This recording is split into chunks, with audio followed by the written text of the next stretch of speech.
Newcastle United go fourth in the Premier League and they can't stop winning. They look unstoppable. Isak, 9 consecutive games. Tonali for me is the glue.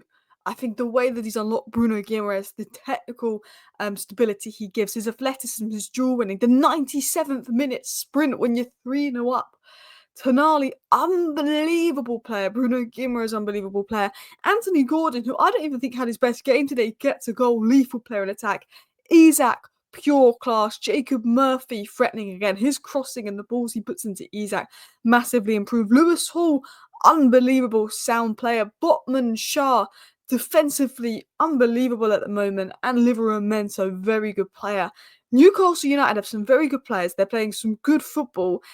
They're in 4th place, and I think Newcastle United, if they do not get any injuries, I think they've got Champions League football next season, maybe, because they've played big sides like Arsenal recently. It's the same Manchester United, but we're 15th in the league. Do not remind me we're 15th in the league, but we should beat Southampton and go up to 12th. They have given everybody a challenge. Doesn't matter if you're a big club, doesn't matter if you're a small club. Nobody can stop them right now. And nobody can stop Alexander Isak because this guy is unstoppable. So in today's video, I'm going to talk about what we learned. I want to talk about Botman, Isak, and of course, Tonali in particular. But I'm going to talk about Isak now, my general thoughts on the game and more, because Isak is unstoppable. I captained him on FPL, so thank you very much, Isak. I should add assist to that bit versus Wolves. Nobody has been able to stop Alexander Isak lately. Confidence, obviously a part of it. But I'll tell you about Isak. He can score worldies. That powerful strike he scored versus Liverpool. The first goal he made out of nothing today, and he can score tap-ins. And that is what you want in a striker. Someone that can score worldies, someone that improves the players around him, and someone that scores tap-ins. And that's why he's an elite world-class striker. He's got the movement to be there, score the tap-ins, score the easy goals, finish chances that Havertz and Nicholas Jackson aren't finishing. He can score these worldies of a strike that's going to win you a game, create something out of nothing to win you a game, but then he also links up well with the players around him. He could have scored a hat-trick, and he selfishly passes it to Anthony Gordon there, because Alexander Isak, there's a reason why there's a 150 million price tag on him, and no one's laughing at that 150 million price tag. If Anthony is 85 million pounds, then Alexander Isak is 200 million. But we all know Man United overpaid for Anthony, but he's a 150 million pound player. He Premier League proven, still young, best years ahead of him. Maybe with the injury record, you don't want to pay that kind of money. Maybe you want to pay 120 max. But 19 games, 18 contributions, 14 goals, 4 assists, has 17 goal contributions in the last 16 games for Newcastle. He's been playing Man United, Arsenal, Liverpool. Not easy games. Arsenal, Liverpool have the 2 best defensive records, and he has been smashing it. What a player Alexander Isak is, and nobody's laughing at that 150 million price tag. And you know what? If Newcastle finish in the Champions League, which I think they will, I think he's good. I think he's going to stay at Newcastle this summer. I think he's going to stay at Newcastle. Why wouldn't he? The system suits him. He's on fire. He can be in the Champions League. Newcastle could give him the wages he wants. Newcastle are building something. I think he could. Anyway, second goal, as I said, was easy. Bruno Guimaraes did really well to set up the goal, and Tonali, will talk about him unlocking Bruno Guimaraes and getting the creativity out of him, and why I think Tonali arguably could be man of the match, despite Isak being Isak. First goal was exceptional, made something out of nothing, maybe a little bit of luck there, but the eagerness and the desire to just get the ball, score, the confidence he plays with to know, I'm going to get a goal. He's that kind of player. But again, just dangerous runs in behind, really dangerous running behind for the Gordon goal, sets Gordon up. He can go for the hat-trick. He sets Gordon up. He is selfless. His decision-making is very good.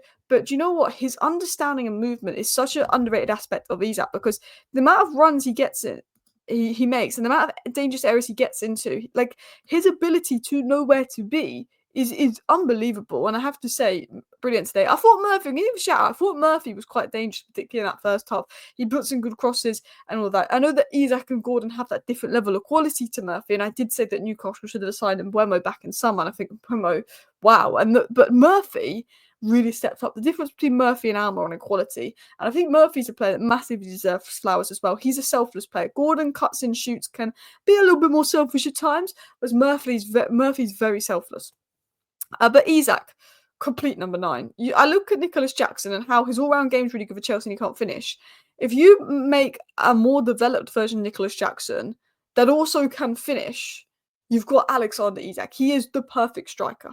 He is the perfect striker, can drop deep, can play out wide, can run the channels, can make runs in behind, can be transition threat, can break down low blocks, can dribble, can hold up, can link up play, can be there in the box for tap-ins, can score worldies, good movement, good understanding, good on cue, unbelievable player.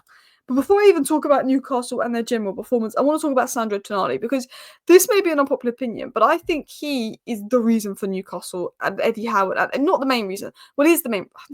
He's one of the reasons, but I think he's a big reason why Newcastle have gone up levels this season because I think Bruno Guimaraes going and attack on lots of creativity. The attack are feeding off more.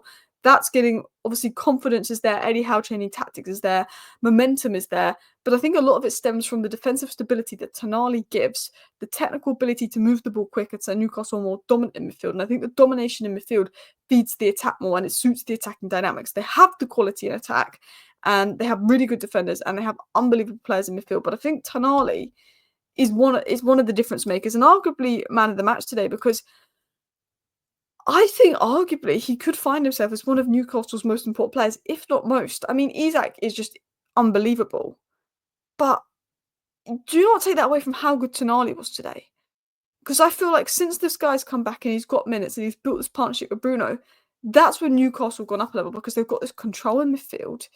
Obviously, confidence is there, the attack is far in there. But what I noticed about Tonali is he's so technically good. Newcastle have always been athletically good, but the injuries made it harder for them last season. Eddie Howe will always recruit runners, hard workers. But Tonali's technical level to pick up the ball from the defence, get the ball from the defence, and just recycle it, just playing out, dropping deep, helping play out, build up. He moves the ball quicker. When you move the ball quicker, the opposition's defence is less organised. You're more likely to find space between defence and generally create more chances. And I think that happens. He brings the calmness. He can play out. Him and Bruno Guimaraes can just ping those passes, control the midfield. You've got two really good technical players on the ball that are dropping deep, helping him build up, doing the off-the-ball work, doing the on-the-ball work, feeding the attack and breaking lines and moving the ball very effectively up the pitch. And he allows Bruno Guimaraes to play higher up. Bruno Guimaraes is actually a very underrated creator. Obviously got an assist today.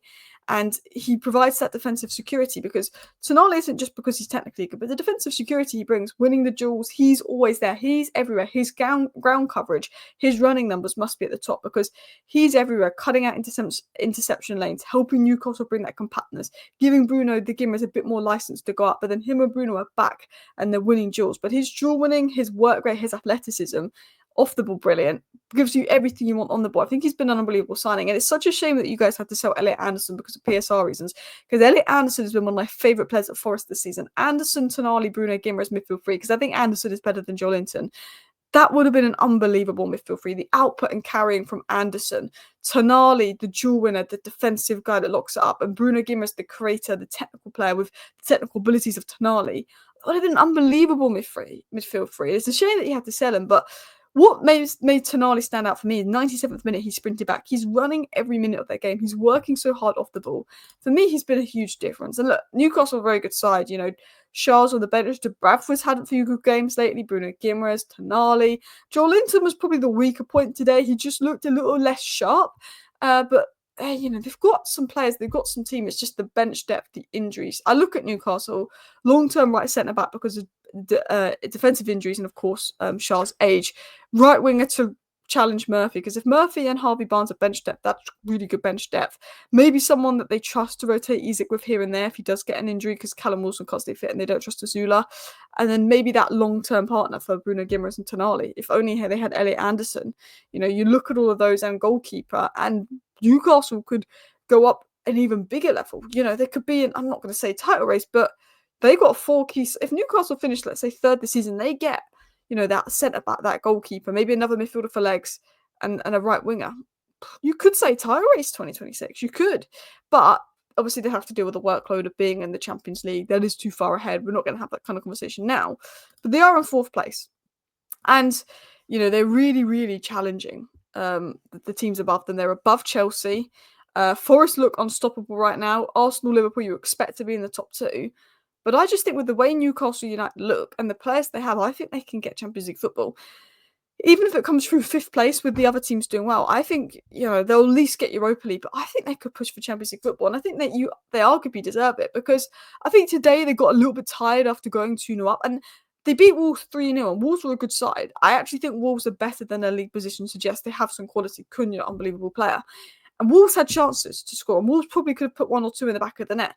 But what I will say is they weren't at their best today. Maybe a 3-0 scoreline is flattering for Newcastle. Newcastle were good. They deserve to win. They played some great stuff. But they won 3-0, and I don't even think they were playing at their best. They had a bit of tiredness in their legs.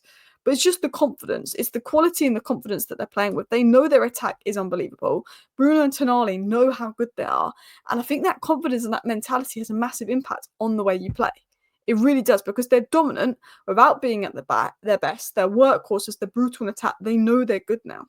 And while Wolves had 1 or 2 opportunities they probably could have scored from, on another day it's a 3-2, it's a much closer game. Newcastle are quite compact defensively. I think Wolves did find the gaps. They're very good going forward. They're very lethal going forward. They're playing with confidence. Murphy has 8 assists this season. Isak is an unbelievable form. Gordon's really picked up form lately. And winning 3-0, another clean sheet against Wolves when you've had a massively intense fixture list. Well done, Eddie Howe. Well done, Newcastle. Because Eddie Howe deserves credit, because the setbacks he's had to deal with, no summer, injuries, I think he's really turned it around and done well. Obviously, I mentioned Tonali, Burn and Botman were very strong. Hall, outstanding as usual. But I want to give Burn a little bit of a shout out, because he's been out for so long, 3 games in after 9 months out, and he's looked really sharp. He's had 1 or 2 shaky moments, maybe in that first 15 minutes versus Tottenham, but he's done unbelievably well. And I think Eddie Howe's managed his minutes well, because he came back for a bit, then he got injured again. And the mentality, I love the Burn mentality. He does not want to concede. When Newcastle concede a corner or shot, he's like, oh, we need to step up. He put his body on the line type defender, which I like. He's got that mentality, and he's looked really good coming back in. And, you look at it and you think, Shaw, who's one of the most underrated defenders in the league, with the form Botman and Burner in, Shaw might be like, oh, I can't walk back into this. So big credit to Botman, because I think he stepped up well. Let me know your thoughts down below, Newcastle fans. Thank you for watching. Bye.